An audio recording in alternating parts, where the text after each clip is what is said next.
This is the story of how I stopped hating my dog. Every evening, my mother would say, "Sarah, it's time to walk the dog." Oh, how I hated to hear those words. I hated my dog. Okay, I didn't hate my dog. I really do love my dog, Molly. I just hated walking her. Walking my dog was like walking a kite. Ever try to walk a kite? She pulled and pulled and went every which way. It was no fun at all. "Do I have to? She pulls too hard." "Yes, you have to walk the dog," she'd always say. But then one day she said, "If she pulls too hard, why don't you try that game we learned in puppy class? Remember? Red light, green light." Puppy class was a long time ago. I think I remember. If she pulls red light, I stop, right?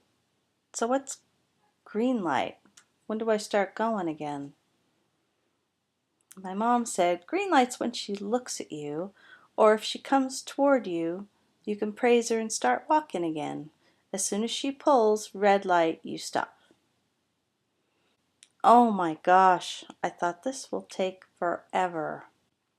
Well, I figured I had nothing to lose.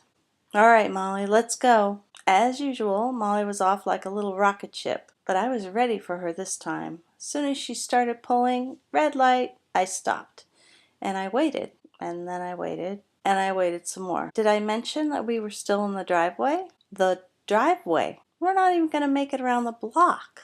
But after a long while, Molly looked at me, I think to see what was going on. Green light. I took a couple of steps. Bam, right back to red light. She started pulling immediately.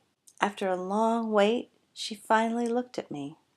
This time she came toward me a little, just a couple steps. Green light, and I told her she was a good girl.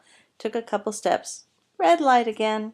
But after a few red light, green lights, something happened. It started taking Molly less and less time to figure out how to get me moving. Yay! My mom called us in because it was getting dark. Guess how far we got? 2 houses. Yep, 2 houses. But I felt different this time. We were actually getting somewhere. Okay, we weren't really going anywhere, but she was figuring out the game. Good girl, Molly. And that was the beginning of how I stopped hating my dog. Turns out my dog's pretty smart. She figured out that pulling got her nowhere fast. Don't get me wrong, it took a long time for her to stop pulling me around like a runaway kite. But every day it got a little better until finally she wasn't pulling at all. Yay! Good girl, Molly.